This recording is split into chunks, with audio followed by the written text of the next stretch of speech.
Hello. Surprise, bitch. Surprise, bitch, indeed. Happy Tuesday. Happy Tuesday. No better day of the week to do a surprise live stream podcast recording than Tuesday night. And maybe it'll just be us. It will just. I know there are 6 people in here right now. They're probably like, what the fuck is happening? What is this? They're like, what is this? Hey, but if you're here, make sure to click that link. Get tickets to our New York City live show. New York City live show. Because we will be there on time. And hey, we're usually on time for this podcast. Yes. We're very much a Sunday night recording. We are 48 hours late. Just this time. Just this time. But it is 40. It's not like we're an hour late. It's 48 I don't feel hours. so. I mean, come on. I've been moving. I've had COVID. Yes. We had internet troubles. We did try to get you something. We tried to get you something. Yes. Christian's Hi, here. Christian. Hi, Jimmy. On a Tuesday. On a Tuesday. Yes. So. I know they're at their computers just like, I'm probably going to go to bed soon. Because Jimmy, I know, is on the East Coast. I was going to say. Christian, I forget where you are. But if anyone's on the East Coast, you should go to bed. No, I'm sorry. Stay. We're going to talk about really fun things. I have to be honest, and it's best to go to bed. I'm going to be honest and say that this is going to be the best live stream that we've ever fucking had. Okay. Hey, Ellie. Ellie, what's up? If y'all are just like, I'm about to go to bed, and then this popped up, and they're like, queens popping. Yeah, we'll start recording the podcast quickly. I mean, we don't need to. I mean, there aren't that many people. Christian, I thought you were a Midwest Christian. And also, so it's 10 p.m. now. LOL. I mean, it's late, but we're here, and we love that. Oh, please, it's just 11:30. I'm with you, Christian. That's when I go to bed. That's because you're old. I am not old. That's when my night begins, baby. No, and the next thing I know, it's 2:30, and I'm like, what happened to my life? What happens to your life? Yeah. I have a standing call Tuesday through Thursdays at 8 a.m. So I have to begin the process of going to bed at 11:30, get under the covers, start watching, happy endings for 30 Rock of Friends. Close my eyes. Also, and we're in a new house, if you can't tell. But there are many brilliant things about the new house, and maybe we'll talk about this when we're actually recording the podcast. But there are, I don't know if you noticed in the primary, there are so many beautiful, hi Lauren, hello, beautiful bay windows. But how do you black out curtain bay windows? And then there are 4 different windows. There's no rod for blocking the sun out. So I'm sleeping with a face mask every night because I'm like, the sun will not wake me up. I will not be woken up by the sun. Crazy. That's the way I wake up. But then it's like, if you don't have the option, that means you're waking up when the sun rises. And I'm not having that. I've never had that problem. I slept in that room. I wake up when the alarm sounds. So you're saying if you were in a room with windows where light was coming in, that light coming in wouldn't wake you up? The house is facing south. I'm telling you. Right? So it's not like it's facing west. It's not, but I promise the light comes in. The light finds a way. Yeah. But I mean, there's curtains. You can do. I'm trying to think of how my grandparents decorated their bay windows. You can put curtains that you can shut. Yeah, we need to figure it out. Not necessarily black, because blackout curtains are a little heavy for a bay window. Sure, but I think I need a heavy to diffuse the light. No, I don't want diffusion. I want them. I want the light gone. I'm so sorry. I want the light gone if I'm sleeping. And blackout curtains are the death of me. I love them. I cannot wake up with blackout curtains. Hi, Peter. Thank you so much. That's right, Jimmy. We are young and we stay up late. I mean, it's not late for me right now. It's 8:30. That's the thing. We're on the West Coast. It's not late. It's not late, but we're happy to be here. Look at the 30 people here. That's kind. They're all just like, what? Because, the new house, it's set up in a different way. In the old house, basically the router, the modem. And again, this is all shit we're going to talk about the podcast. But it was right in the 2Gay Matt's room. And so I could plug the Ethernet directly into my streaming computer, the PC that's standing up and is rainbow colored for whatever reason. Yeah. And so now I'm in a separate room from the router. And so I was like, well, I can just get on the Wi-Fi and we can record remotely. And the answer to that is no. The answer to that is We tried it out. We tried it out on Sunday. I had to look up many different solutions, and I think we have one that's going to work. But this is kind of a tester. But look at this. There's 32 people watching, and it has not crashed. It has not crashed. So we love that. Your solution worked. So far, so good. But remember, it started fine when we recorded. Yeah. And it was 10 minutes in that things would start to. But again, I've done some testing. I've done a live stream that was private of me just listening to the new remixes. I know. I got a push notification on my phone saying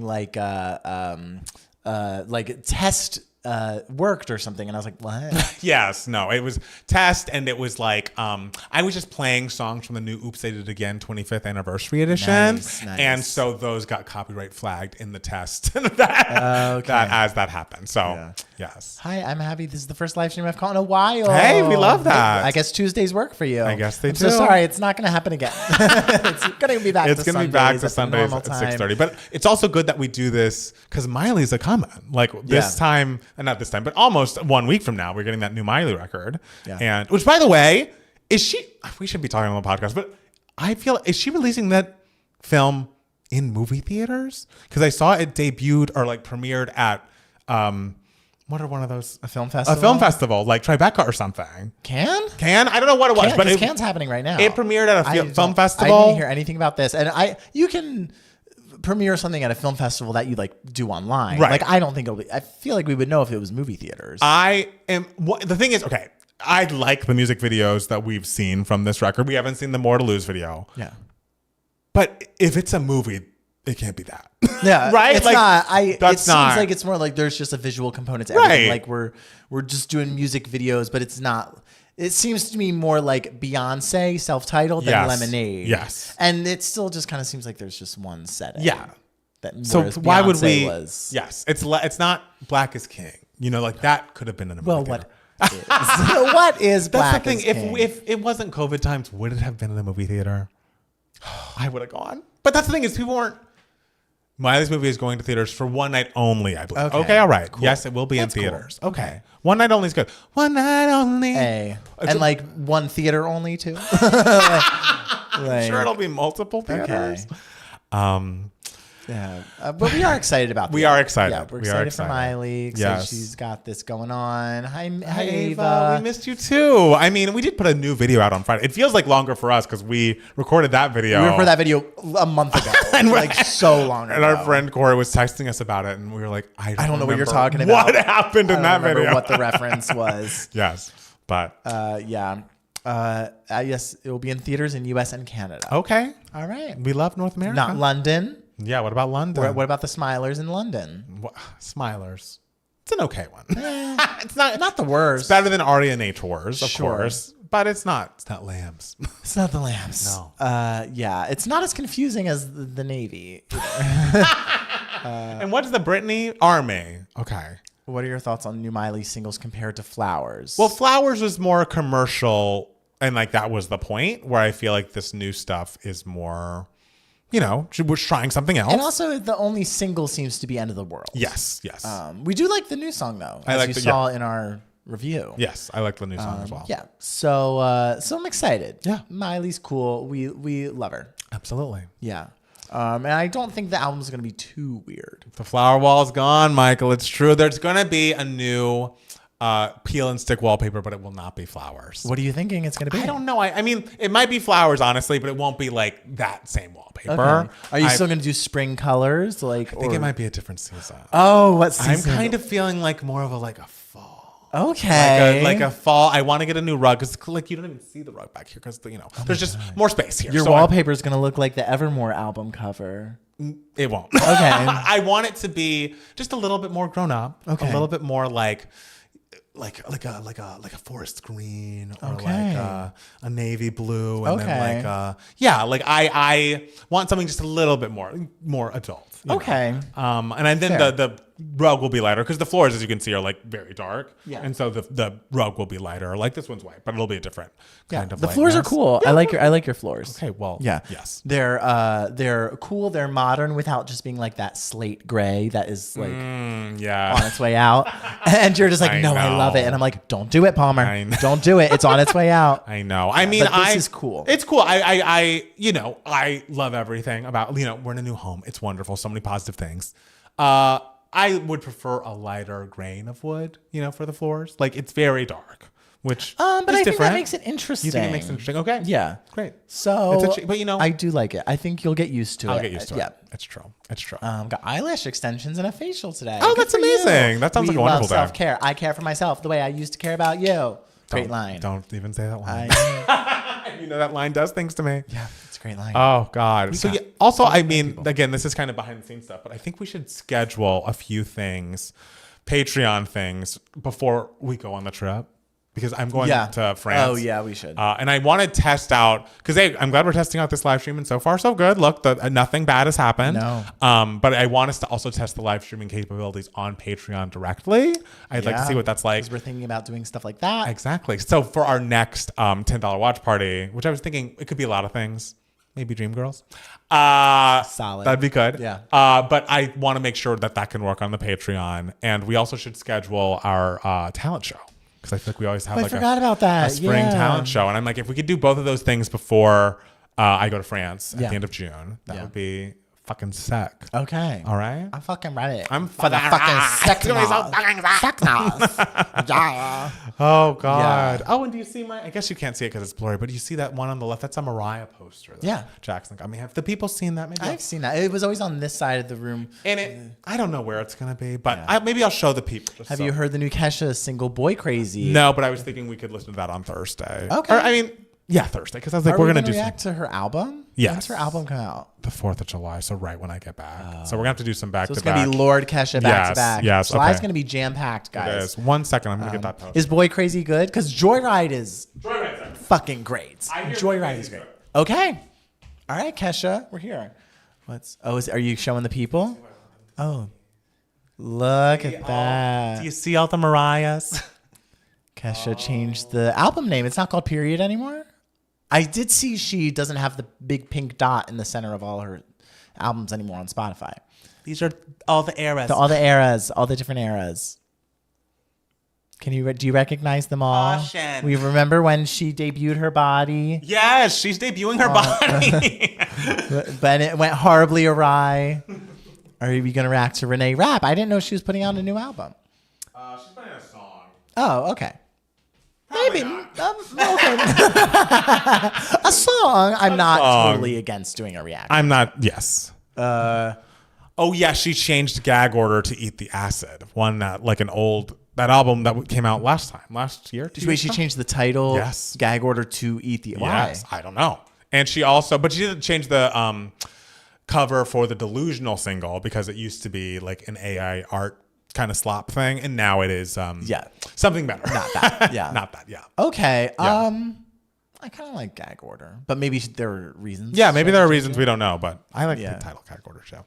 Why am I not seated for Renee Rapp this cycle? Obviously hoping I will end up loving it though. We've never been Renee Rapp girlies, but I'm open. I mean, I love her. Oh, I love her. Yeah. I think and I listened to a bit of the album, and I didn't dislike the album. Right. But I was kind of just like, we could do more. Yeah. So maybe the next album, because the first album was very successful, so maybe the next album will be more. Yeah. Will be a little stronger for us. It could be. Yeah. Maybe because she's immensely talented. Unbelievable. Yeah. And Vocalist? really fucking funny. Yes. Yes. And was great in Mean Girls. But actually, I did need some to explain where Rihanna came up with Navy. Did Rihanna come up with it, or was it her fans? Like you explained it to me once. Did I? Or maybe they did. Maybe someone did, because I don't know.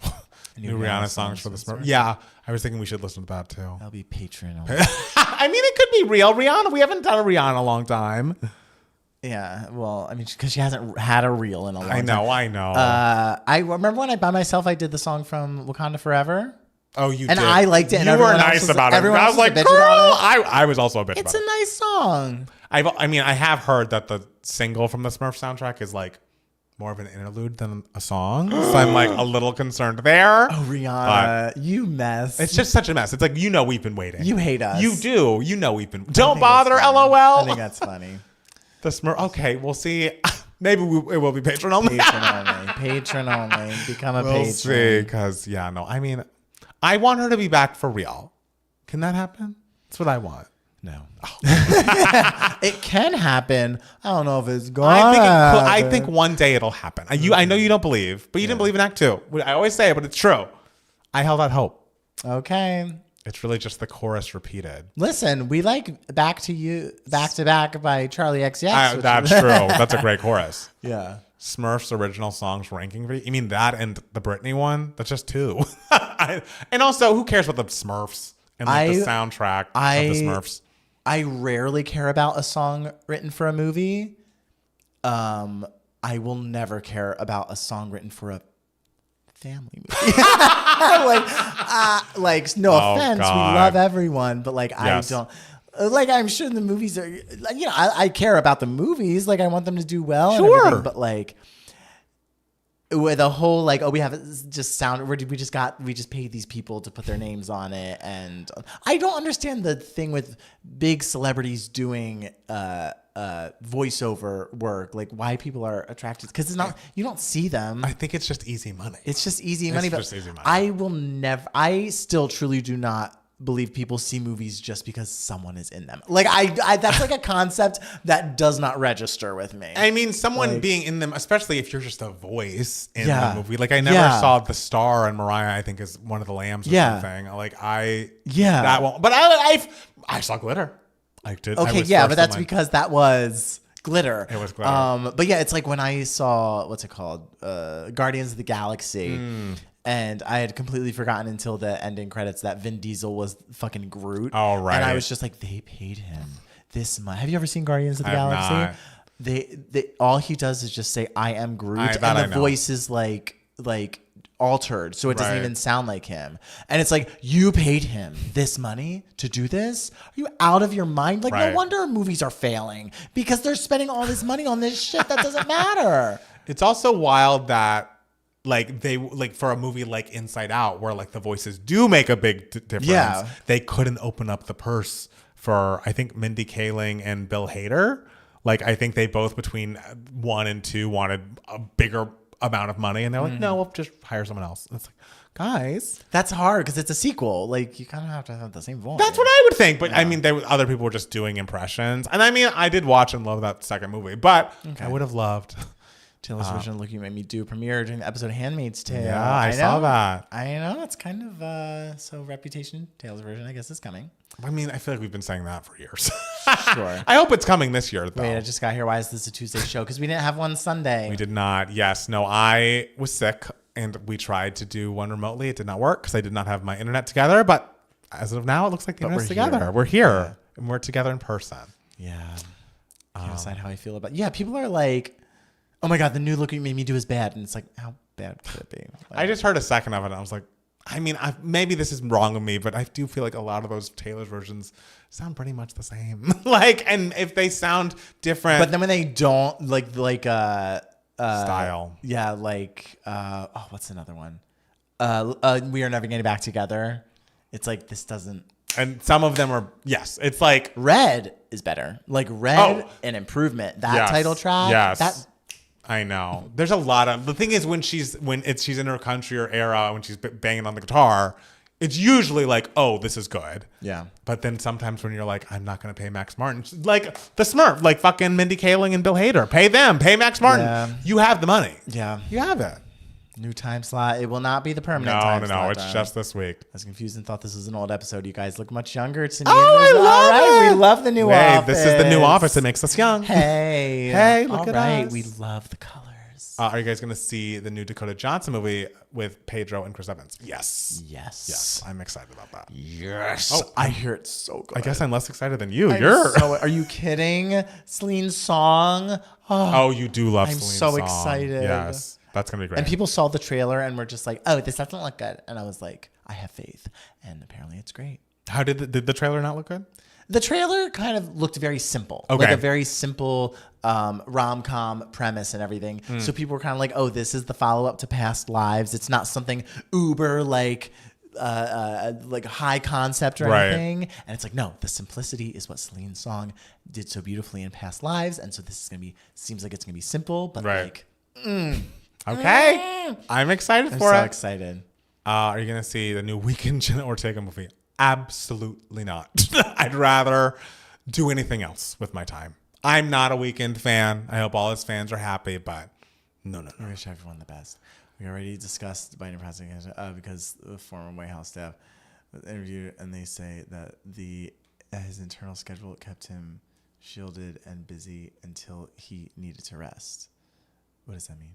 No, we're talking about it on the podcast. We are going to talk about it on the podcast. Yeah, it's in the title. The internal schedule kept him like shielded, like meaning like he couldn't get the exams that were needed, because I know it came out today that his previous exam was 10 years ago.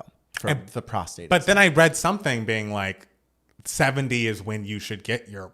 Yeah, and he got it in his 70s. Yeah. So I don't know. Yeah. I don't know. I heard Damien Chazelle's making a prison movie today and immediately thought of Steele, so I assume Steele is going to slam me for spelling his name wrong. Yes, I am. But that's okay.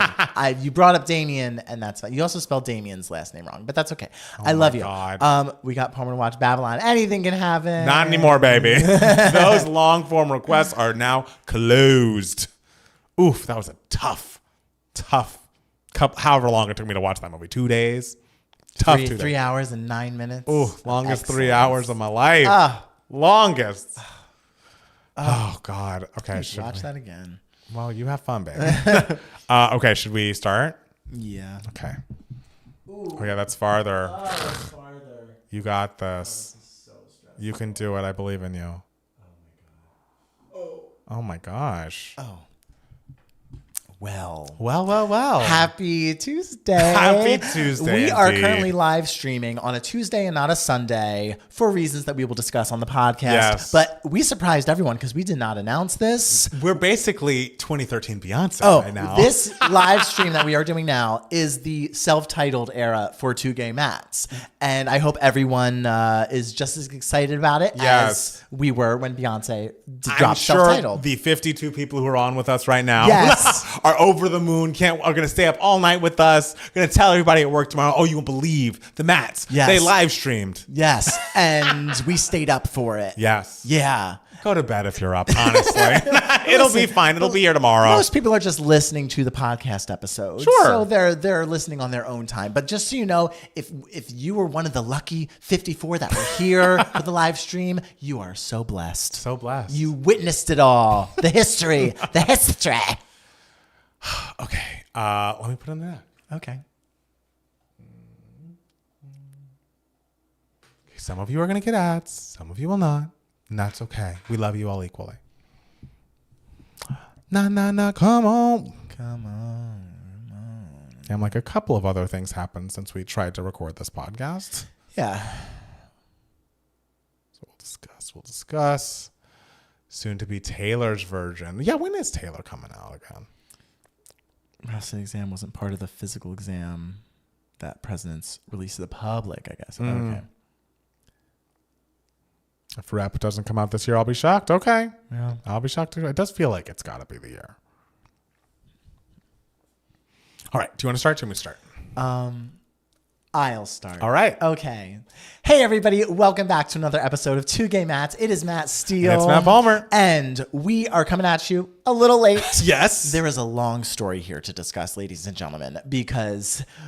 Well, Matt Palmer, let's tell the people how we got here because it starts with you. It does start with me. So if you listened to last week's podcast, you know that I moved over the past week. And so if you're watching this on Spotify or on YouTube, you're going to see a whole new background. It's not all set up yet. I am thinking of getting some peel and stick wallpaper, a new rug. So, it's evolving, but we're here and we love that. But the day before my moves, I believe it was Wednesday. It was Tuesday. It was last Tuesday. So it was 2 days before your move. 2 days before my move. On Tuesday, I had started feeling a little just like more tired than I should have. Middle of the day, I'm like, what is going on with me? I'm just not feeling like my full self. Like my peak energy is not where I think it should be.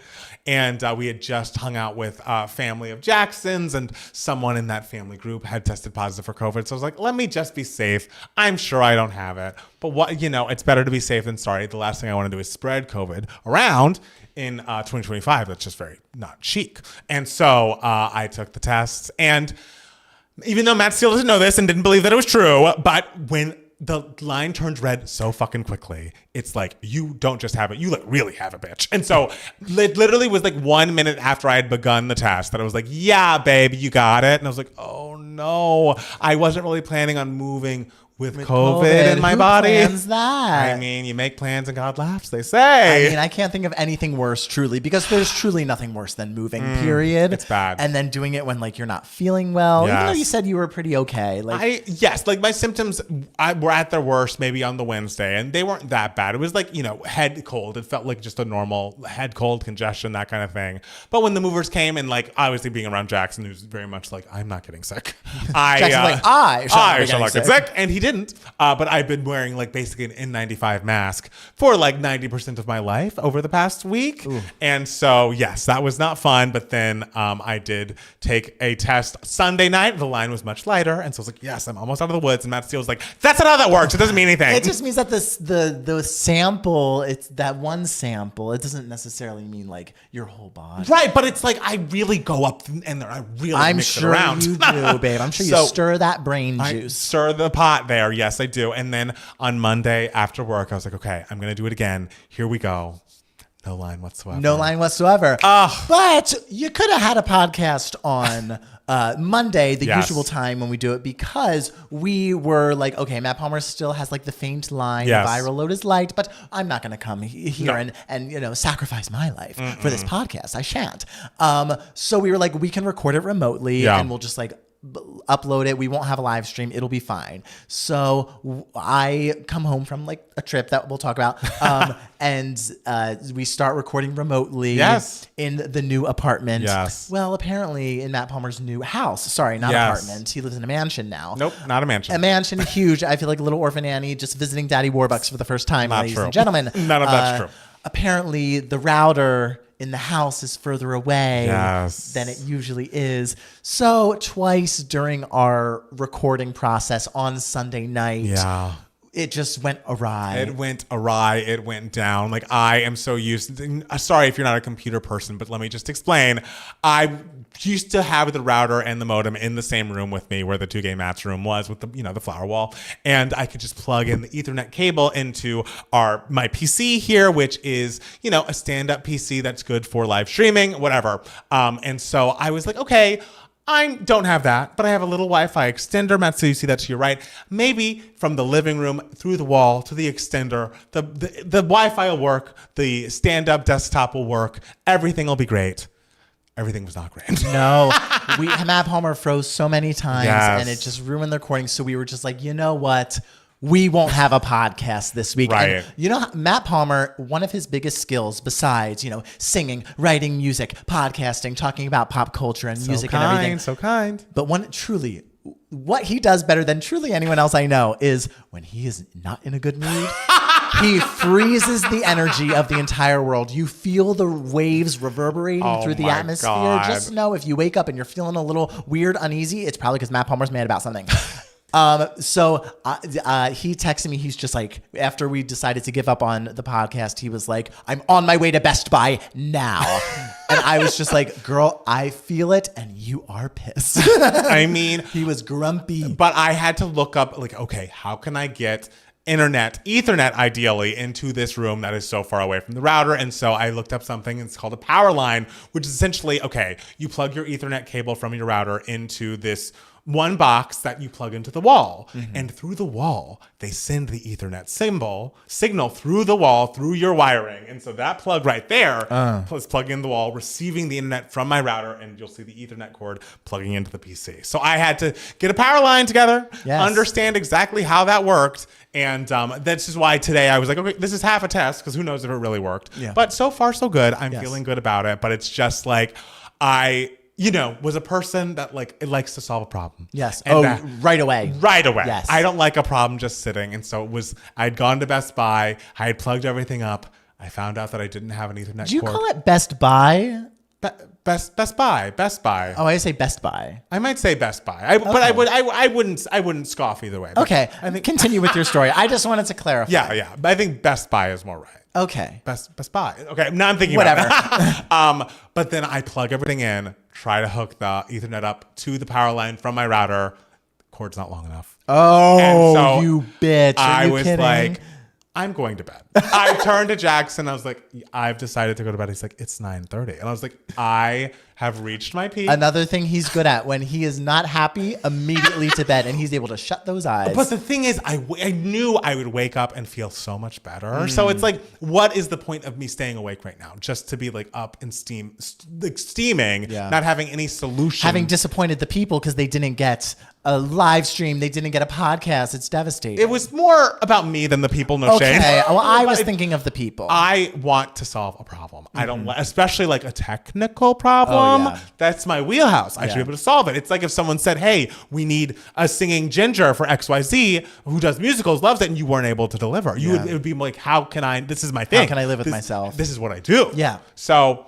Long story short, the Ethernet's going through the power line of this house, and right now everything seems to be working swimmingly. We love that. We love that. I'm in the new place. We've unpacked enough for it to feel comfortable. There's still a couple of boxes around, but Matt Steele is one of the first people, I think the only person who's seen the apartment or house. How do you feel that the first time you're seeing the new house versus the old one in Atwater? It's beautiful. You know what I love? What do you love?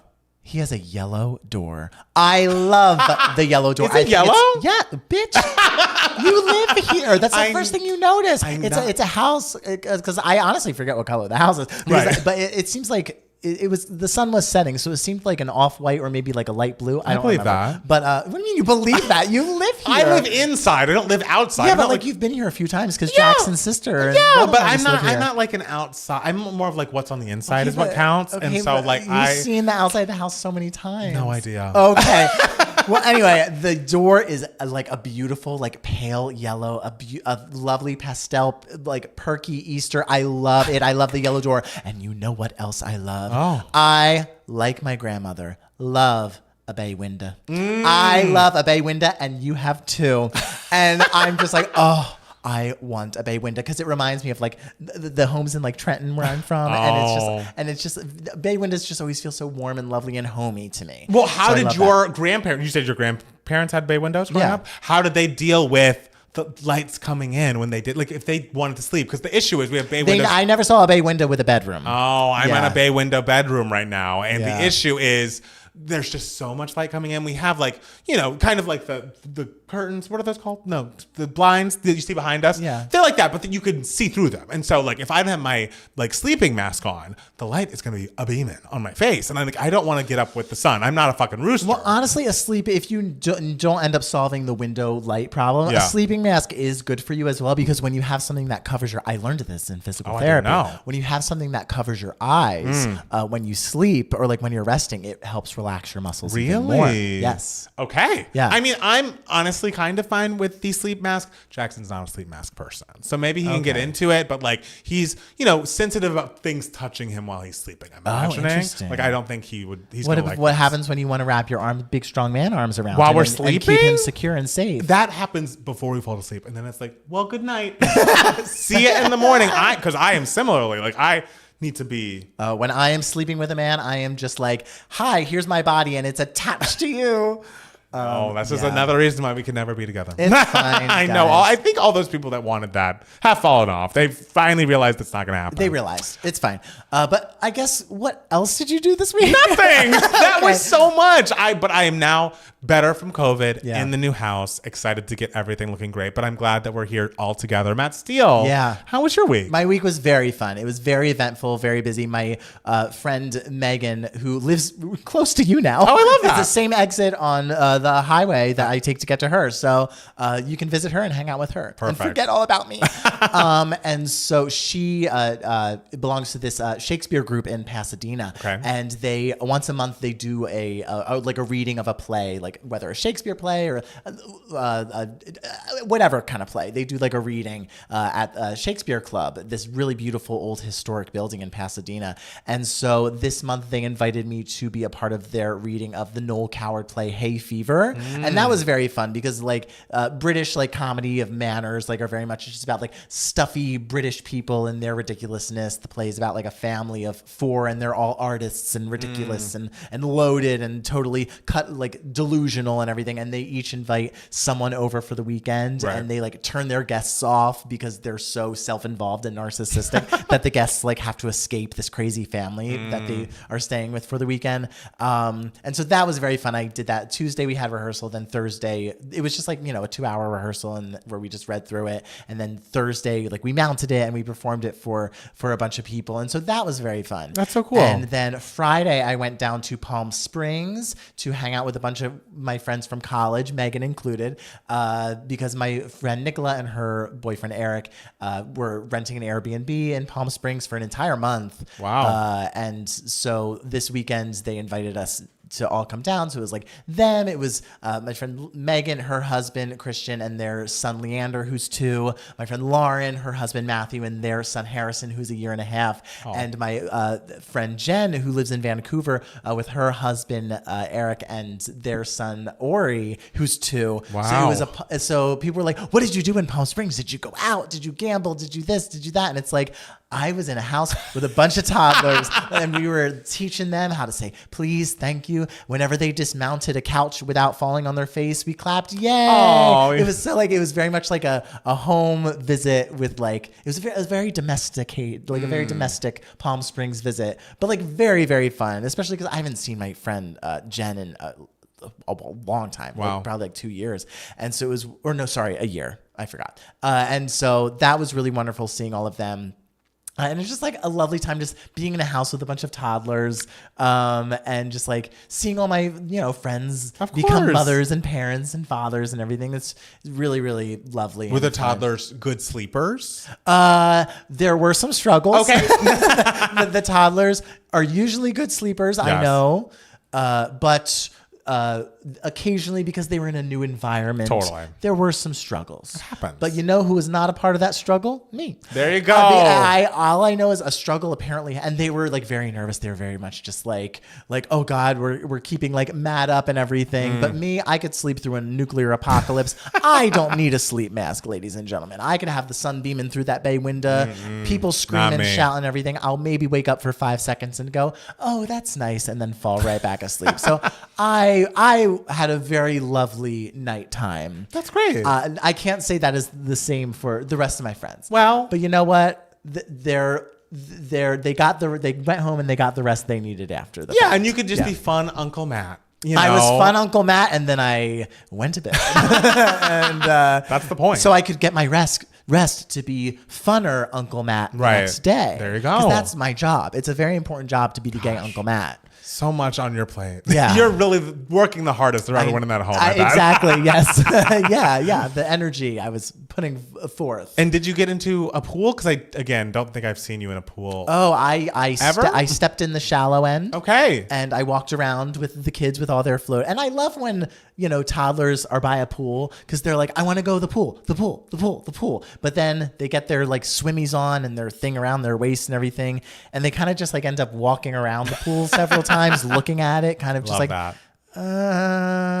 Maybe I don't want this. Yeah, so that was very cute, but a lot of splashing in the pool. Oh, that's cute. And yay, splashing. Yes. Yeah, so we interacted with the pool. I can't say we went deep into the depths of the pool. I think that's fair. Yeah, which is fair. But you know what? The kids had fun. Hey, I had fun. What's most important? Yes, exactly. And reuniting with friends. Yes. You haven't seen in a while. Should we jump into the news radio? Yeah, this one's going to be long. It is going to be long because it's been 2 extra days. Exactly. And things happen. That's why I'm worried the next podcast is going to be short. You know what? If it is, we'll all get over it. We'll get over it. I hate to start with sad news, but I feel like it was the top story that came out over the past week. Former President Joe Biden has been diagnosed with an aggressive form of prostate cancer. This is a statement from his office. Last week, President Joe Biden was seen for a new finding of a prostate nodule after experiencing increasing urinary symptoms. On Friday, he was diagnosed with prostate cancer characterized by a Gleason score of 9 with a metastasis to the bone. While this represents a more aggressive form of the disease, the cancer appears to be hormone sensitive, which allows for effective management. Biden and his family are reviewing treatment options with his physicians. Yeah. It's just... Yeah, so very sad. In our podcasting time on Sunday, that did not work. Yes. We talked about this, and I had just found out the news. I had driven home from Palm Springs, opened my phone, and was just and so I was really, really upset by this news. I mean, a lot of you listening to the podcast know that I think the world of Joe Biden. I think he's not just a wonderful president, but also just a wonderful example of a man, and just of a person who has deep compassion for for people and deep respect for the office that he served very well. And so I was really, really upset, especially because this week there was a pylon of sorts that I thought was extremely, extremely unfair. And which I assume now, well, that's the thing. is that book even coming out? Oh, the book is out. Oh, it's already. I didn't know it was out. I know that the author was going to be on Jimmy talk Kimmel shows, and then yes, exactly. And so, and it's just great because like on top of like the book coming out, there's all these people who are saying like, hey, all these things that are being said happen in the book. I was there and witnessed this, and this is not true. Wow. Like, so everyone was screaming at each other, and it was just so insanely stressful. And then this as like the big exclamation point at the end of the week, it just made it all the more devastating because I was very upset this week as well with all this stuff happening. But now that I've had a couple days to sort of process my sort of like sadness and everything about the situation, what I am hopeful for about this situation, obviously I'm very happy that it seems like this type of cancer responds well to hormone treatments so that the cancer can be managed and everything. So I'm very happy about that. Obviously he has the best doctors around him. And so hopefully, you know, he gets well soon and everything is good to go.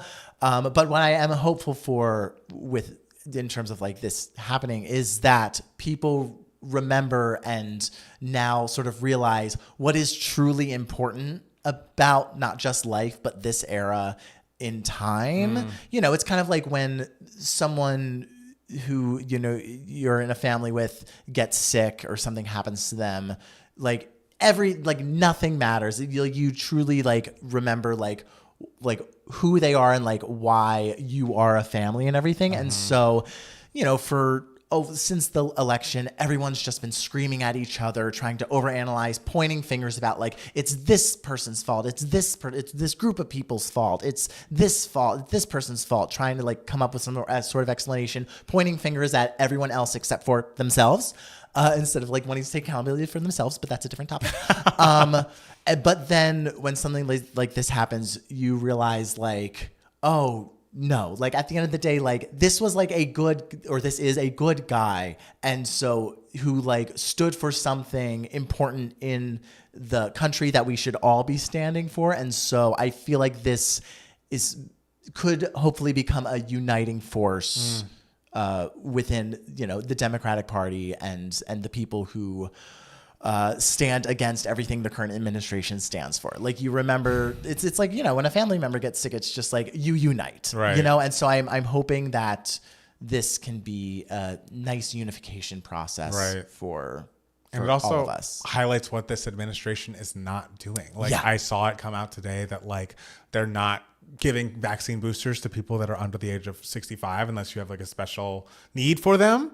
I saw, and of course they already cut cancer research and things. So it's just like, I hope highlighting, look at everything that this current president is doing wrong. And like, this is awful. It's just awful. It's sad. And speaking of the current president, he decided to spend his past week attacking Taylor Swift and Bruce Springsteen. This is our current sitting president who should have shit to be doing, who's like supposedly going to other countries and like trying to, I don't know what he's trying to do, but this is what he wants to spend his time doing. He said something about how, has anyone noticed that since I said I hate Taylor Swift, she's no longer hot, ?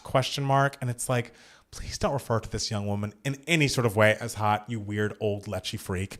And B, she was on a years-long tour and is like thankfully taking a break for herself. You don't have power and influence over like pop culture to that degree and like what people respond to. No one's rooting for you. You did not change anyone's minds about Taylor Swift. If anything, I imagine more people like her because she fucking hates you. And it's been made clear. And the fact that you're spending your time in office doing this dumb shit, wasting all of our times while ruining our lives. It's like, I just am so sickened by him. It's just like such a distraction. It's yes. just like the goal is to just distract.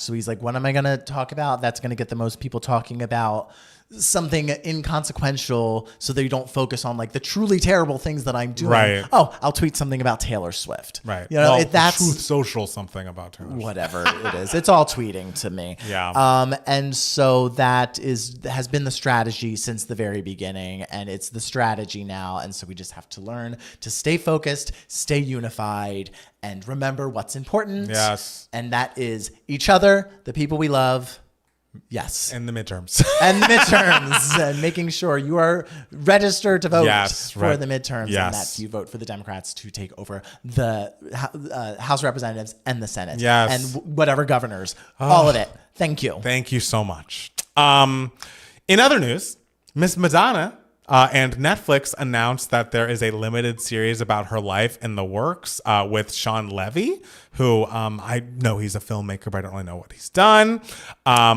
I want to say I knew at some point. Oh, did you? Yes. Okay. You keep talking. A limited series about her life and music is in early development at Netflix with Madonna. Sean Levy, whose 21 Laps has an exclusive TV overall deal at the platform, executive producing.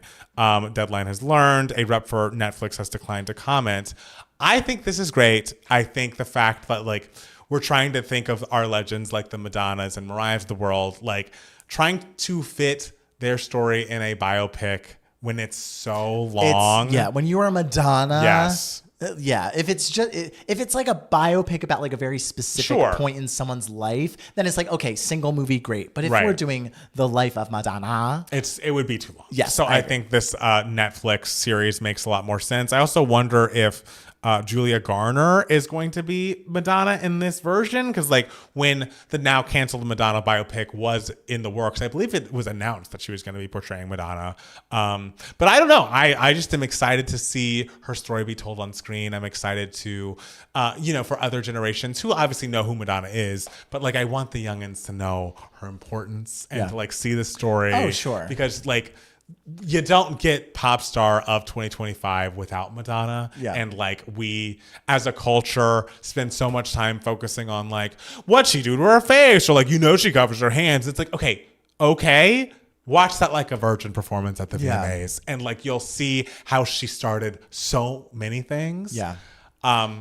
So I'm excited to see this and put on screen. That's right. Sean Levy, I have the Wikipedia in front of me. I forgot he directed the movie Cheaper by the Dozen, which is one of my like brother's absolute favorite movies of all time. Okay. He loves the movie Cheaper by the Dozen. The Hilary Duff one? Yeah. Okay. It's great. It's really, have you seen it? I have not. It's a lovely movie. He also did like Night at the Museum and like stuff like that. Yeah. So like, all right, Sean, give us some camp. Give us some good Madonna shit. Yes, we'd love some good Madonna shit. Speaking of, pop culture pop musicians who, have made music before, Justin Bieber has decided to celebrate his wife, Hailey Bieber, getting a Vogue cover. And he did so in a very strange way. Yeah, I'm all for celebrating. We loved it. If you were on a Vogue cover, I would be like, look at this bitch. And you're not even my husband. We can't even sleep in the same bed. No, and even if you were my husband, you'd be on the other side of the bed, not touching me. But yes, so Hailey Bieber is on the cover of Vogue, which good for her. I think that's great. She looks great. I saw it looks great. Very pretty girl. Yeah. Justin writes on his Instagram, this reminds me when Hailey and I got into a huge fight. I told Hales that she would never be on the cover of Vogue. Yikes, I know, so mean. For some reason, because I felt disrespected. I thought I gotta get even. I think as we mature, we realize we're not helping anything by getting even. We're honestly just prolonging what we want, which is intimacy and connection. So baby, you already know, but forgive me for saying you wouldn't get a Vogue cover because clearly I was sadly mistaken. Babe, you should have read that again. Why are you sadly mistaken? Shouldn't you be happily mistaken? Well, I would imagine he's sadly mistaken because he feels bad that he said it in the first place. But did we need to know any of that? That is my question. I understand what he's trying to do. I understand that he's trying to say like, I foolishly didn't believe in you. Didn't believe in my wife. I guess to say like I am a fool. I did this really kind of shitty thing. It's like Jamie telling Kathy like I will not lose because you can't win. That's true. It's like the biggest way to hurt my feelings is to tell me I'm not going to be on the cover of Vogue. Right. And so I guess I understand what he's trying to do. It just feels a little like this could have been expressed to her directly. Exactly. Like I am an asshole that I said this thing to you, that I didn't, that I said this thing to you, and that I was just trying to hurt you. And it goes to show that like you can do anything you put your mind to because you are talented and beautiful and wonderful and I love you. You are my wife. Right. Yes. And that all could have been private. Like I just feel like the public part of it makes it so weird because so much of that caption was about himself. And it's like, your wife's on the cover of Vogue. Clearly it has been a lifelong dream of hers because you knew the way to hurt her was to say she'll never achieve it. So maybe just talk about how wonderful and amazing she is, how beautiful she looks.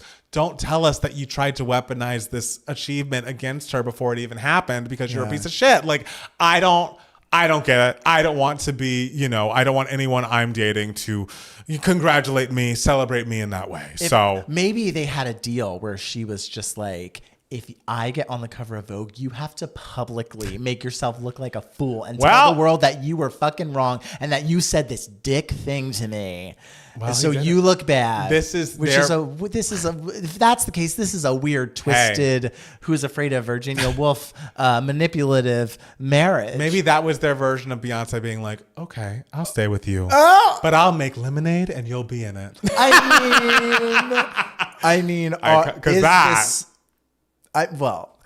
Is this like lemonade? I mean, if lemonade was a single post and not at all artistic, yes. Yeah, then sure. This is like if lemonade wasn't a masterpiece. Yes, exactly. If it was just, first blur, then sure. Sure. Wicked for Good's poster is officially released. Love. We've seen, pictures, low quality footage of this from, I think, CinemaCon. We see Ariana and Elphaba standing on opposite mountains. Yeah, and it makes a subtle W. Oh, yeah. I didn't see the W. That's so fun. Yes. Fun. So, pink and green. They go good together. Yeah. And apparently the Wicked For You trailer is going to be premiering in front of Wicked Original, which is going back to theaters on, I want to say June 4th. I can't find that date right now. I forgot it was going back to theater. It's going back to theaters. I don't know for how long, but yeah. Oh, June 4th is correct.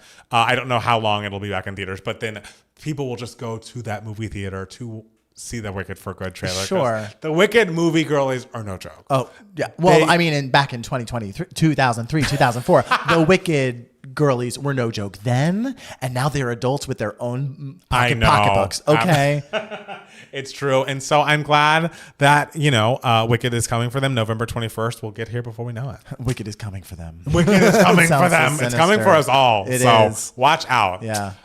Speaking of Wicked, Cynthia Erivo is going to sink her teeth into 23 roles for Dracula in London's West End. Apparently, she will play Bram Stoker's vampire in 22 other roles in Dracula, a one-woman theatrical extravaganza set for next year in London's West End. The play comes from the creatives and producers behind Sarah Snook's The Picture of Dorian Gray. Didn't you just recently tell me that plays about vampires never work?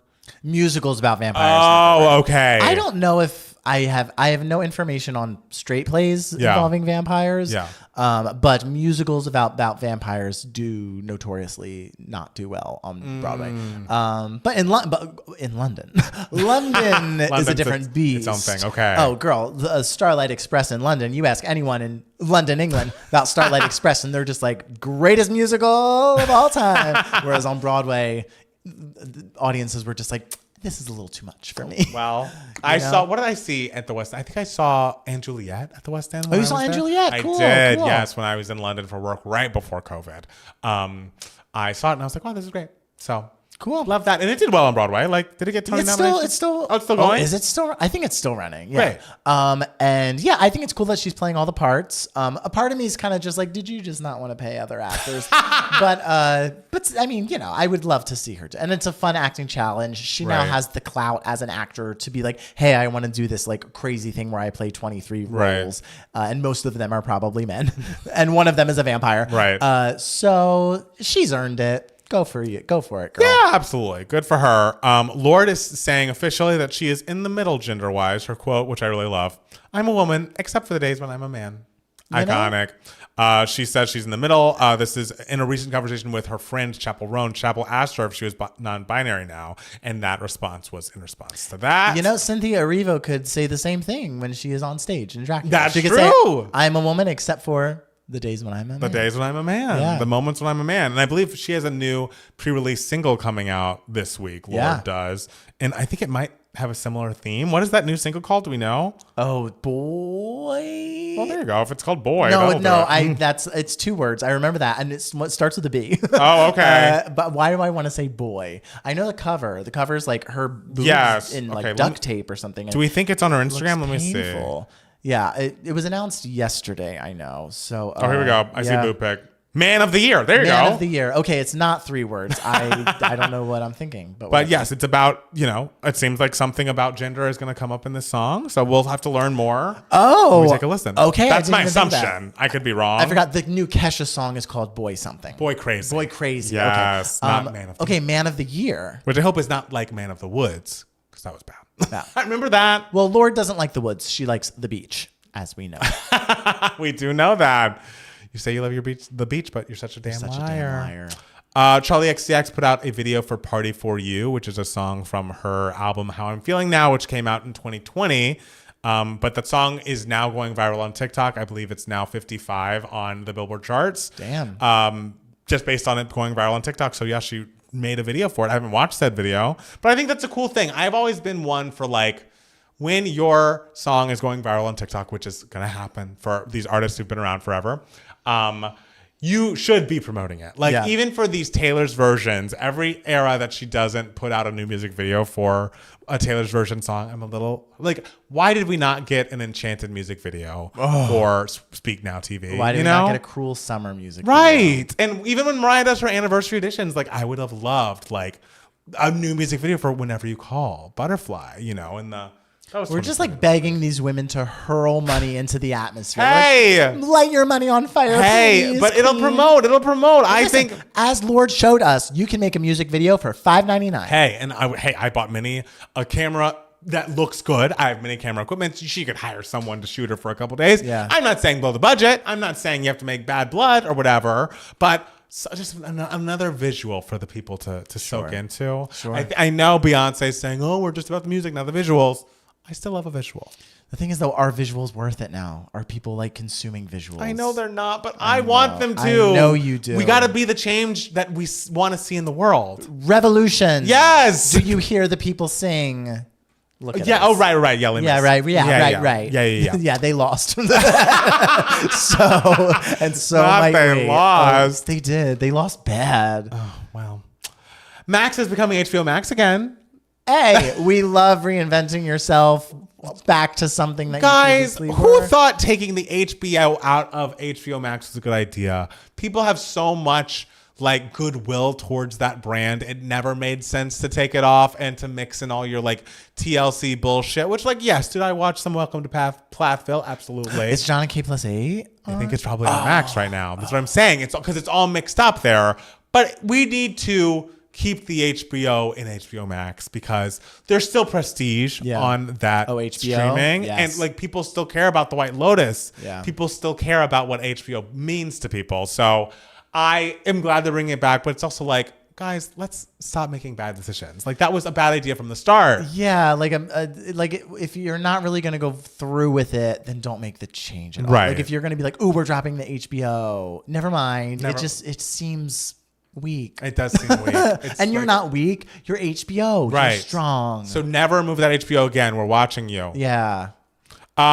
All's Fair. Glenn Close. Could she win an Emmy for that? Would that be good? She's in a new show with Kim Kardashian, Naomi Watts, Niecy Nash-Betts, Tiana Taylor, Matthew Nasca, Sarah Paulson, and Glenn Close. It's created by Ryan Murphy. I saw the trailer, and it is about women, a full woman-run law firm where they like represent the women in these divorce cases. It seems very pulpy.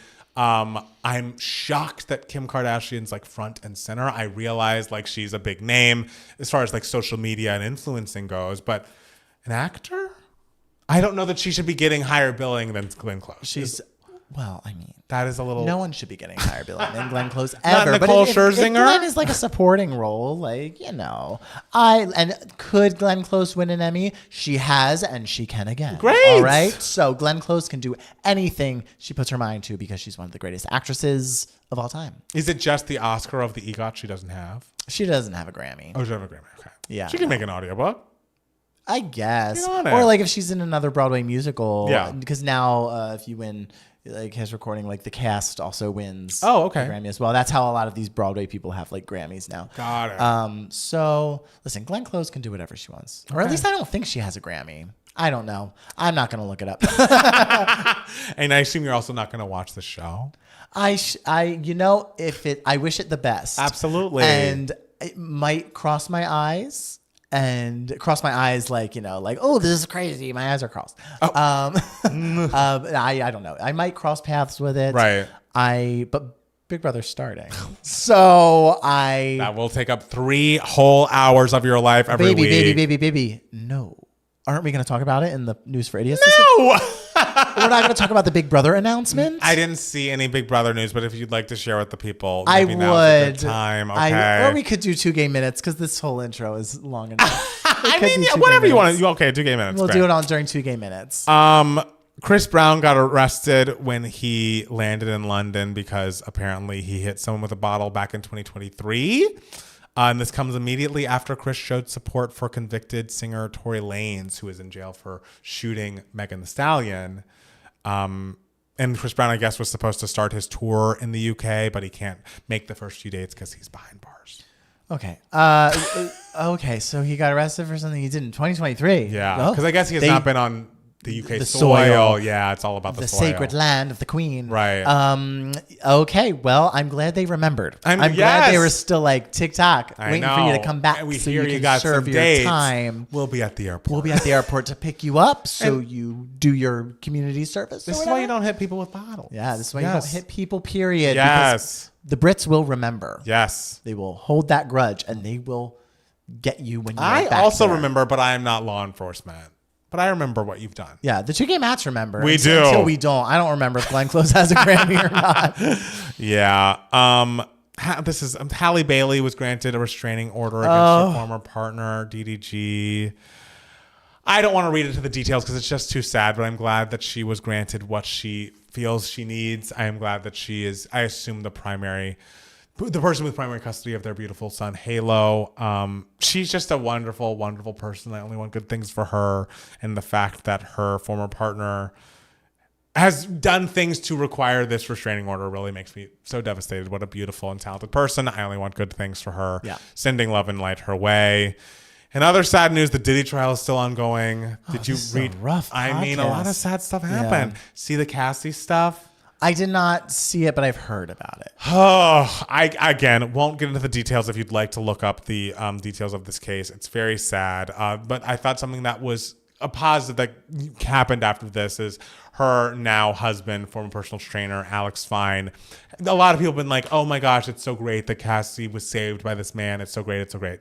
And he came out and said, Cassie saved herself. Yeah, I remember hearing him saying this, and that's wonderful. It's like, of course, we love the idea of like, oh, someone swooped in and like was the saving grace, but a lot of times I could use that. I know I could use a guy doing that. We all want that, but a lot of times, especially these women in these like domestic violence situations who are coerced into doing things they don't want to do, have to get themselves out of the situation on their own, have to save themselves. So like the strength, the poise, the courage that she is having to talk about her such traumatic experiences in hopes that like other people are safer and this man is no longer able to harm others, I think is really impressive, really incredible. And yes, I am always going to be thinking good thoughts and wishing good things for Cassie because she's been through so very much. And lastly, I just wanted to point this out because I thought it was funny. Phineas, Billie Eilish's brother, went to Instagram stories and said, quote, "So many terrible songs on New Music Friday this week. Shame on you." And it's like, I'm not one for like saying something that a straight man has done is iconic, but kind of iconic. I like, shame on you. Shame on you. That's what we should start saying. Honestly. Whenever someone puts out a song that's so whatever, just be like, shame on you. And you know what was on New Music Friday this week? What? That Morgan Wallen, Tate McRae song. Shame on you. Also that Rihanna song came out this week, but I don't know if that's what he was referring to. He didn't name the name. I don't think that deserves shame. I mean, we haven't heard it. We don't know what it sounds like. How offensive to the ears could the Smurf song be? I don't know. But I will say, in not to defend songs that are one line repeated over and over. I was just on Daniel Bedingfield's Spotify today, as one is, and he put out a new single with a dance producer in which there's essentially a chorus and just a bunch of like beep boop noises, and I was like, icon, legend, perfect, no notes. The song is entitled "Get Some." It is Daniel Bedingfield and this maybe THYS. This came out a month ago and I just missed it, but I mean, it's one line and I love it. Justice for. I mean, look, as long as that line is great, it was great. I'm down. I was into it. Okay, do you have any other news for idiots? I don't think so. I'll talk about the Big Brother news during 2 Gay Minutes. Okay, great. Well, we'll take a break and be back with more 2 Gay Minutes. Yes. I mean, you can use that too. Not that one. The other one. Oh, that's farther. Oh, Lord. Great job. Jake Price, are you still here? Thank you for buying my brother's book. Oh, yes. That was so Thank nice. you. Did you fill out the form? Because some people bought, and I don't recall seeing yours, but I could be wrong. You have some form entries already? Yeah. Nice. So make sure you fill out the form that's in the link in the info section.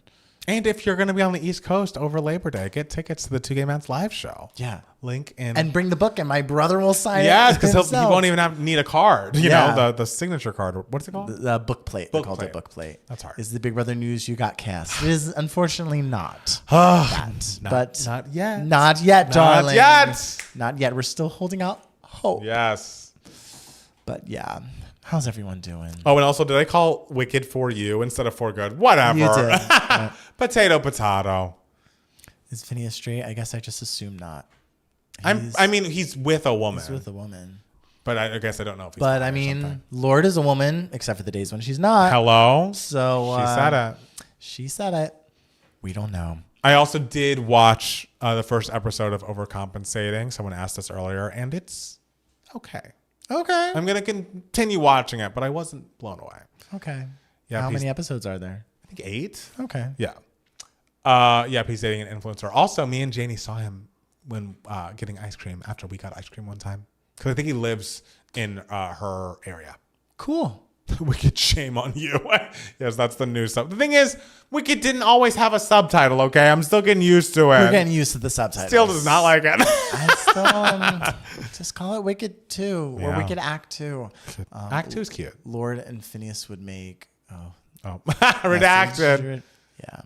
Maybe a good couple. Did Lord date Jack Antonoff or not really? I don't know if we ever got to the bottom of that. Billy and Lord, they've never done anything together, have they? Not that I know of. It'd be kind of fun. I like that Ariana did a video for Supernatural. Well, did she do a video for it? Is it just a clip from the short film? Maybe they expanded on it. Because I saw like a screenshot of like, new video for Supernatural. But I'm like, this is just, but it looked like the screenshot was from the short film for sure. Okay. Yeah. What are you going to do? Oh, okay. Well, this internet seems to be working. This is good. Right? We're doing a good job. We're doing good. No drop frames. And it hasn't, because remember at the old place, that would go down to red and stuff. And it was scary when it did that. Hasn't done that once. Yeah. Oh my gosh. We're not dropping shit here. Yes, Powerline. You better work. We're not dropping nothing but facts here at 2 Gay Matt's live stream on a Tuesday. Live streaming on a Tuesday. Can't believe there's so many of you. I know. Y'all should go to bed. I know I keep saying, I mean, if you're on the East Coast, if you are not on the West Coast, if you're on the West Coast, it's 9:38. You can stay. It's fine. You can stay. You can stay. I mean, you can do what you want, but I just don't want people to like, I don't know. I want people to stay no matter where they are. Okay. All right.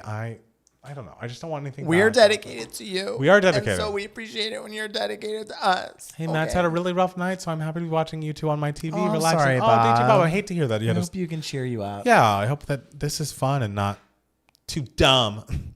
We're never dumb. Never dumb. We're always fun. Fun, wise. Okay, let's record again. So we have stuff to do after this. And You're being like, all right, enough. Bitch, I need to eat dinner. Wow, All yeah, I right? need to eat dinner too. Okay. It's the awful summer lighting of the old apartment. Well, we had kind of gotten that under control. The lighting has looked good. I will say sometimes I look back on the before I got this lighting. I was like, ooh, we were so damn green. It was green, bitch. We were green. Okay. All right. We are back, and Matt Palmer, give the people the commercial. Guys, thank you so much for listening or watching the podcast. We really appreciate it. If you enjoy us, go to your Spotify or Apple Podcast and please leave us a 5-star rating or review. It would mean so much to us. We love doing the podcast and want to make sure it reaches as many eyes and ears as possible. And you can help us do just that by giving us 5 stars. We do only accept 5 stars. So if you have anything negative to say, you can keep it to yourself. And if you are in the tri-state area, make sure to go to 2gaymatslive.com where you can buy tickets for our August 30th live show in New York City. It's going to be so much fun. You're going to meet Matt Steele and all his family. You'll meet my mom. You'll meet me. And we'll have the best time. The thing is, if you're in LA and have come to the live shows, you can attest they're fucking fun. Yeah. They're a fun time. And I'm like, maybe we should do an LA one too as well this year. I don't know. Yeah, why not? That'd be fun. We got time. Right? So yes, go to 2gaymatslive.com and it will be there for you. And Matt Steele. Yes. Oh, wait, I got to plug the book. Oh, let's hear it. Sorry, guys. I told you I was plugging my brother's book until it came out. Yes. My brother, if you missed the last podcast, just so you know, my brother released a middle grade novel called Not Lucille, and it's available for pre-order now. It comes out June 24th, and we're having a giveaway where any 2Gay Mats fan who orders it, they can fill out the form that is linked in the info section, and they can upload their receipt, and they will get a signed book plate from my brother and a personalized message from me. Thank you to every single person who has ordered a book so far. Really appreciate it. And let's keep this book at number 1 for children's historical fiction new releases on Amazon. For a bit, it was number 7. I know. Can't have that. I know we can't. So don't you want to get it back up to number 1, ladies and gentlemen? Also, Michael sent me the nicest text being like, oh, thank you so much for letting Steele promote the book on the podcast. It means so much. I was like, oh, Michael. Yeah. So nice. What a little sweetie. Yeah. The text I used to get from Mike, not as nice. Oh, if y'all think the 2Gay Mats can be a little bitchy, Michael Steele can pack it in. Oh, he absolutely. can read you for Phil. Absolutely. I was like, oof, I got to mute this guy. Because he knows, he is articulate. But he's a writer. Hello. I don't think of your mom as like sassy and like quick to an insult. So where did it come from for the two of you? I'm not quick to an insult. Thank you. No, see, my brother takes after my aunt on my dad's side. My aunt, who's also named Michael, she is a tough cookie. Got it. But also like the most generous, like wonderful human being on the planet. But she will let you know what she is thinking. My brother will always let you know what is on his mind. I love that. But he also wrote a children's book. That is truly, truly wonderful. So yeah, if you know a teacher, if you got any kids, if you don't know any kids, or if you just want to read a brilliant book, it's called Not Lucille, available on Amazon now. Yes, for pre-order. Yes, don't forget to fill out the form. Fill out that form. Get the perks. And Matt Steele. Yes. What section of the podcast are we in? I forgot about this section. This is Email My Heart. This is the section of the podcast where we answer any questions that you guys might have. You can be a part of Email My Heart if you email us at 2gaymats@gmail.com. 2 is spelled TWO. And it's that time of year again. Oh, Lord. Where Eurovision happened. And we get someone being like, what did you think of the Eurovision songs? And it's like, babe, we didn't listen to them. Though I did. I listened to the winner and I listened to the email, to the ones that are in this email sent to us from the wonderful Shabby. It's Eurovision time. Hello, Matt. I am writing this to celebrate that one time of year where essentially everyone becomes European and we celebrate in a contest that's usually upon songs and also upon making sure your faves make it to the top. I'm not going to say much about this contest since its results were a low-key a mess, says a person who's from a country that was placed way higher than it should be, even televote wise. And that it's the 69th edition. So you know that things are hot and spicy and sensual despite EBU standards. For example, my personal favorite, Ik Komme by Erika Vikman, she's representing Finland, and she went from a tango singer to Finland's most successful sensual pop star. Ik Komme means I'm coming. Letting you finish the puzzle. The two other main examples are Serving Kant, K-A-N-T, representing Malta. The Kant is in parentheses because that's what the EBU wanted to leave out of the song. And Milkshake Man, coming from Australia. Let me just say this. I hope the boys are in their yard and that Australia has yards because the milkshake is coming for them. Anyway, have a nice week. All right. So, Shabby, I did my homework and I listened to the songs that you brought up. And I must say, no offense to Erika Vikman, because she was very good performer. I was not a huge fan of Ich komme. Oh, okay. The I'm Coming song. Yeah. I thought it was good. It was fun, but I don't know. The melody didn't necessarily excite me that much in the chorus. The melody, if it was translated to English, it would literally just be like, I'm coming. So I don't know. That one wasn't necessarily my favorite. Okay. I do think it is funny that for the 69th year of Eurovision, all the people are trying to make their songs sexual and like kitschy, which Milkshake Man was definitely very kitschy. It did remind me of like an era of time in music. Like, remember What the Fox Say? Dark times. That was tough. Was that 2012? That was like 2013, 2014, I feel. Yeah, not for us. No. But, it reminded me of that, and I'm sure everyone had a good time making it. I will say, Serving Cunt is fucking great. Really? Like, that is a song. Okay. And, I also watched the winner, which was from Austria, and it was by a singer named JJ. I forget what the song is called. I'm going to look it up. And but it's called Wasted Love. And it was a very good song. I know JJ is like a contratenor, and so he sings very high, and uses a lot of elements of opera in the song and like their singing. And so really, like, it was like a fucking soprano. Like, it was like, is this a woman? But no, apparently not. And like truly, truly, really, really impressive. And the song is really good too. So I really enjoyed the winner. So anything to say about Eurovision, Matt Palmer? No, but I did see, speaking of the American version of Eurovision, it's not really that, but whatever. Apparently American Idol ended tonight. Oh. And a winner has been crowned. Oh, yesterday it ended. Yesterday. Yeah. Jamal Roberts won. Yes. Congrats. Apparently the first black man to win Idol in 20 years. Oh, wow. Which I didn't realize. Yeah. That's the only reason. Because Ruben Studdard 2020. And was he the last? He was 2001 because it was season 2. And was he the only? Yeah, because then it was Fantasia, then it was Carrie, then it was Taylor Hicks, then it was Jordan Sparks, then it was so we're going back to Ruben. Studdard. Congrats, Jamal. I'm excited for you. I will listen to your music when you put it out, even though, I've not been on the Idol train for, since Mariah was on. But I'm excited for you, and congratulations. Yeah, congratulations. Yes. Next question comes to us from Taylor Swift. Occasionally emails us. Thank you for listening, Taylor. And she says, first love, hi, Mats. Hope you're doing well. Anytime now, I'm going to announce Reputation TV, and I can't wait to see your reaction. Anyways. That's going to be a video.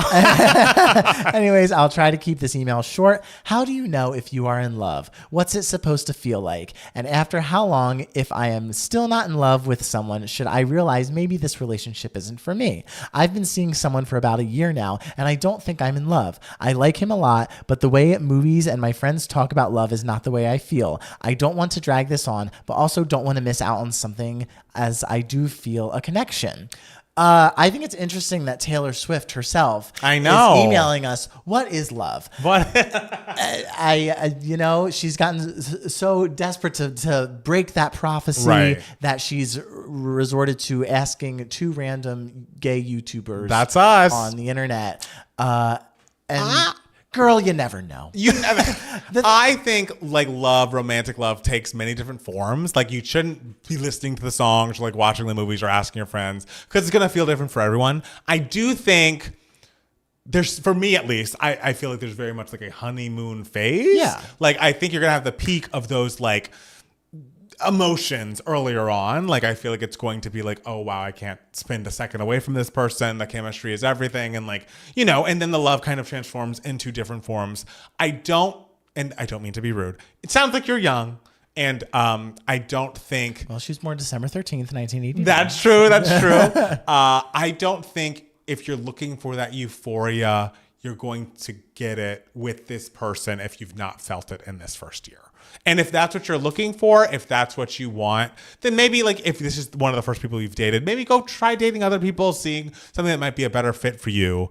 Because for me, it's like, very early on, I have the excitement, and then the compatibility becomes the question, and then that kind of love. Compatibility. Yeah, compatibility. It sounded a little compatibility. No. Like, we don't want that. We don't want that. No. Yeah. Yes, the compatibility, and so that becomes the question, and so I don't know. I kind of feel like maybe if you're asking this question a year into the relationship, that maybe it's good to see what else is out there just so you could have more experience to pull from. If your heart's not fully in it, he should find someone, or they, I don't know who you're dating, should find someone who's fully in it and excited and like wanting to spend the life with them. And it doesn't sound like that's you. And that's okay. I will say my honeymoon phase whenever I am dating someone usually comes later. Oh, interesting. Like after dating for like several months, and then I realize like how much I do like them. Unfortunately, sometimes like this most recent time, I didn't realize how much I was in love until after it was done. I remember that. Yeah. After as long like, and if your heart isn't like totally in it, then it's not fair to either of you. Yeah.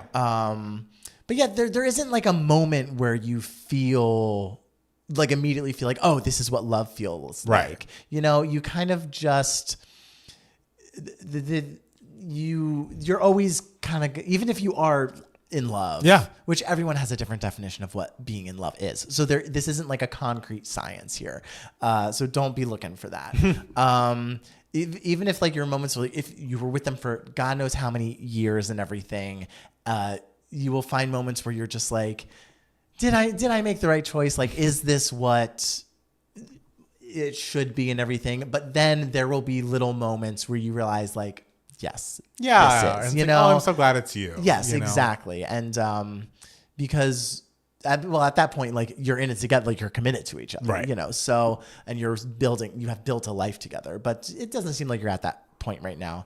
But yeah, this is kind of an impossible question to answer because you truly never know because it's not an exact science, I feel. Yeah. We're just kind of getting context clues from the way this was written. And the way it was written sounds like to me that the kinder thing to do would be to let this person go and to continue dating. And maybe you'll find something that is more in sync with you. Or maybe not even to let them go. Like, I'm not saying like, oh, go on a break or anything right now, but like maybe have a discussion with this person. If someone a year into it said, I don't know if I'm in love with you. Oh, we're breaking up. Like, we're breaking up. Like, okay, that's wonderful. And I wish you all the best in your journey. Well, did Taylor say it was boyfriend? Or I guess, well, it's like, I've been seeing this person for a year. And I assume you're exclusively seeing them. Sure. And I'm someone who I'm a slow burn type of person. Like, it takes a while for me to like realize like, yes, this is what I want to commit to, because I want to know when I'm in, you know, so I always like want to know and be like, sure. So I would at least have a discussion to see, like, to gauge how they're feeling. Like, hey, how are you feeling about us as a couple? And maybe they'll say something that will get you to like realize like, oh, actually, you know what? I am feeling that same way. And this is what they are feeling towards me. I actually am feeling towards them. And, you know, I didn't look at it this way. So maybe we are compatible and maybe there is this excitement that is love in there. So I would have the discussion first, just to sort of gauge where they are. And if that makes you feel some sort of way, take it from there, you know? Sure. Yeah. Just because I don't want to be on 2 Gay Mats being like, dump him. Why not? I'm not saying, I don't think it's a cruel thing. It's not a cruel thing. I think if you are having this question so loudly in your head, the fairest thing you can do for yourself is like be in a situation where you can date more people. And if you're in an exclusive relationship, you can't really do that. Mm-hmm. And so, you know, transitive property. Dump him. Okay. You know, it's not, I don't mean to be mean. No, but I don't think you would be asking us if you wanted to continue this relationship. Fair. You know? Fair. Yeah. Okay. All right. Taylor, I can't wait to hear what song you write. Oh, that's the from this. thing. Next album's going to be fire. Next album's going to be amazing. I hope you give us a Absolutely. shout out. Be like, the Matt said. and then all the Swifties will like go through the like holes and find the Easter eggs and be like, it all leads back to 2 Gay Mats. The advice they gave Taylor Swift. I love that. Exactly. Yes. Matt Steele. Yeah. I heard you have a 2 game minutes for us today. So let me put 2 minutes on the clock. Okay. And you can talk for 2 minutes about something that I don't care about, which essentially I assume for the next several weeks, months, I don't know how long this show goes on. We'll be Big Brother. Yeah. All right. You ready? I'm ready. Oh, this is 2 Gay Minutes. This is where one of us rambles about something the other Matt doesn't give a shit about for 2 that minutes. Essentially. Whatever. For the new people. Are you ready? I'm ready. Go.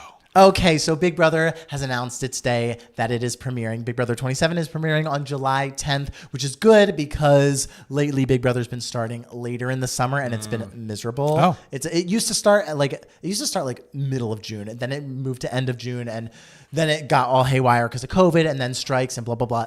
But we're excited it's starting July 10th. But anyway, the important thing is they're having their regular schedule where it's Sunday night, an hour.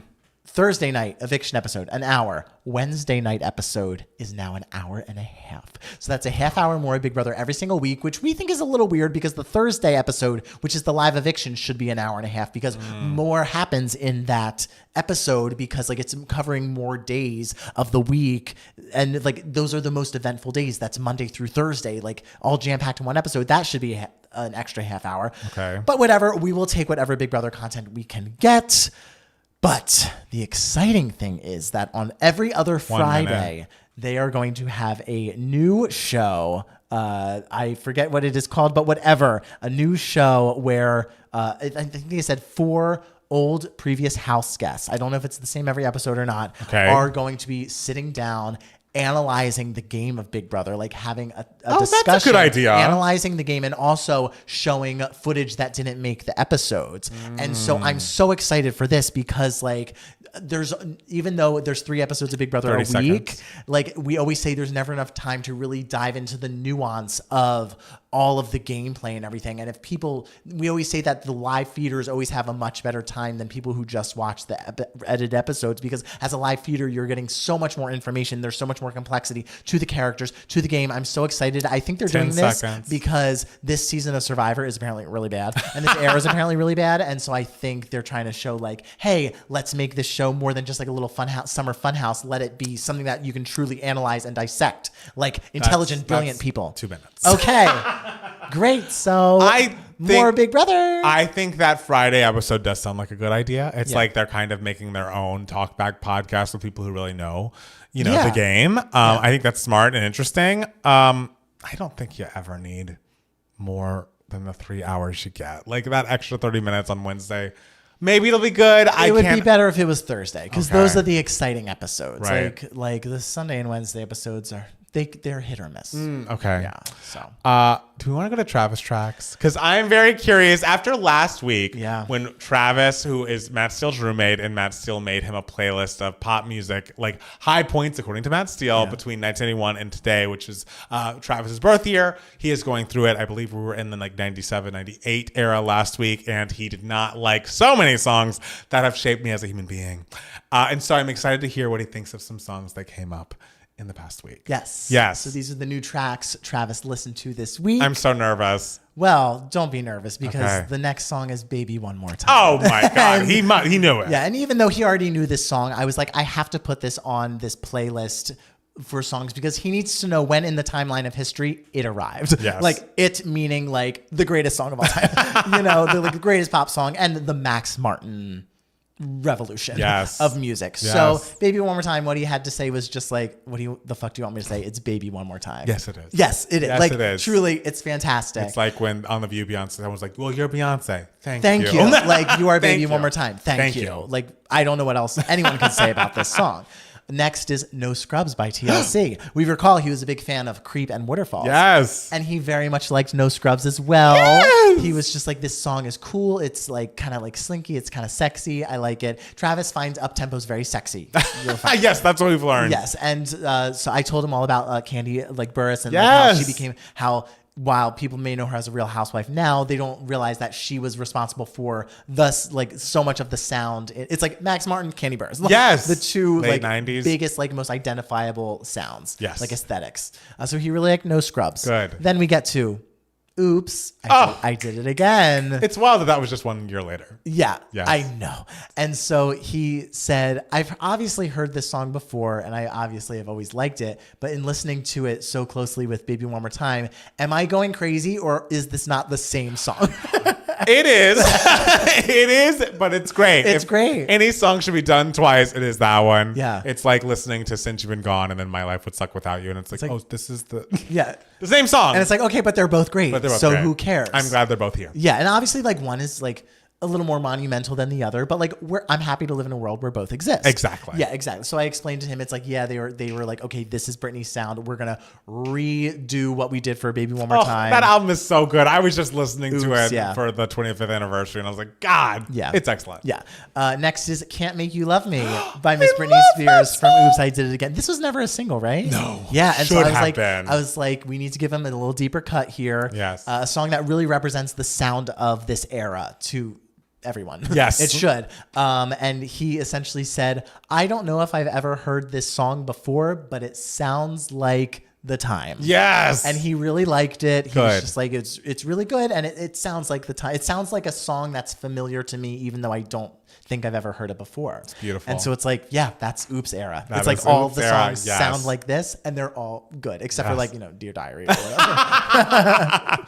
Okay, so the next one. I must say, I am a little disappointed in myself. Christina Aguilera is not overly represented in this playlist. How little Christina is on this playlist. And I could have put in Genie in a Bottle, but he knows it already. I could have put in Beautiful, but he knows it already. What did I decide to put in This Year? By Christina Aguilera, because he needs to know what a slutty hoe Christmas song sounds like. And now he knows. Yes. And so his response to that is, it's the only thing, he said, the only thing Christmas about this song is the word Christmas. Which is interesting. Yeah. I'm pretty neutral on it. Okay. It's fine. That's fine. That's what I'll he take said. neutral. Yes. Next. Can't Get You Out of My Head by Miss Kylie Minogue. Classic. A classic piece of music. Classic. That I'm pretty sure he's heard before. He must have. But he says, amazing. Another song that makes me feel sexy and beautiful. Okay. So, yes, he likes feeling sexy. He does. What song? I'm going to cry. What song? What song? I'm going to cry. Hold on. Use your words. The next era we get to Yes. is Aaliyah, the Red Album. I'm going to cry. Oh my God. Perfect record, top to bottom. I know. Did he get to I Refuse? Well, hold on. Okay. There's 2 songs from this album that I put on. We Need a Resolution. He says, love it. Yes! I don't think I've ever heard it before. It's sexy. R.I.P. Oh, yes. I know. Yes, very much. And then we get to... I'm going to cry because I'm so proud of him. I can't believe this. I know. I Refuse. That's how undeniable this album is, guys. That was my first thought, is like, he's not going to like I Refuse because... Well, I Refuse is on there. It's a minor ballad. I know. And he says, love it. Wow. You'd think I wouldn't like it because it's a minor ballad. And the first few moments, I was like, oh, great, here we go. But it's full of musical surprises and very unpredictable. Okay. I know. Good for you, I Travis. told you All to right. warm up to some true art. I feel a lot less betrayed than I did last Yes, week. Okay. yes. That makes me feel good. Is there more? There's more Britney. Let's hear it. I'm a Slave for You. Everything. He says, easily top 5 so far. Yes! One of the greatest of all Had time. he heard it? He'd heard it before. course. And he'd always liked this song. great Yeah. But still, like, also like a kind of eerie song It that is. he's not necessarily into. Yes. But Slave for You is undeniable. So Yes. yes, that is where we are in Travis tracks. Wow. I know. I'm so proud. The Aaliyah. Aaliyah. I'm so proud of him. I just literally, my first thought from last week was, he's not going to like I Refuse. I know. But he does. He does. Because that's how undeniable. Good for you, Travis. Undeniable. You're back in the group. You're back in the group. You're back in the club. We'll see what happens Yes. for next week's Travis tracks. Yes. But he is not out. He's so, we're still angry about something. Yes, but he's back on my good side this Yes, week, which yes. I think was needed. Okay. 'Cause I was hurt. All right. So next is Giving Me Moments. Yes. Which is where we talk about the things we've been consuming that have been giving us moments. Yes. I truly have not had time to consume anything this week. I haven't either. God, I mean, guys, y'all know we've been busy. And it's so sad because we had 2 extra days to get a Giving Me Moments. But again, I had COVID and moved. I don't feel bad. I will say, something that brought me moments in like a more of a 2-game mats professional kind of way is a few months ago, 3 months ago, I want to say, we were reached out to by Patreon, and they were like, hey, we want you guys to be a part of this growth pilot. We're basically rolling out a news feed for Patreon, which is like essentially like your Facebook news feed, where people see not just the creators that they follow on Patreon, but also other creators if they post their more, public posts that like anyone can access. Not everyone has to be a patron to see. And so they're like, hey, as we're rolling this out, we want to reach out to you guys, and can you just start putting out some more free content on your Patreon, just so you'd have something to fill the feed with. And so I was like, okay, sure. I mean, if you like it, I love it. Let's give it a go. I was nervous about spamming our patrons because like you're paying for this. You probably see your YouTube feed. You'll know when we like have reacted to a Miley something or like have posted a new podcast.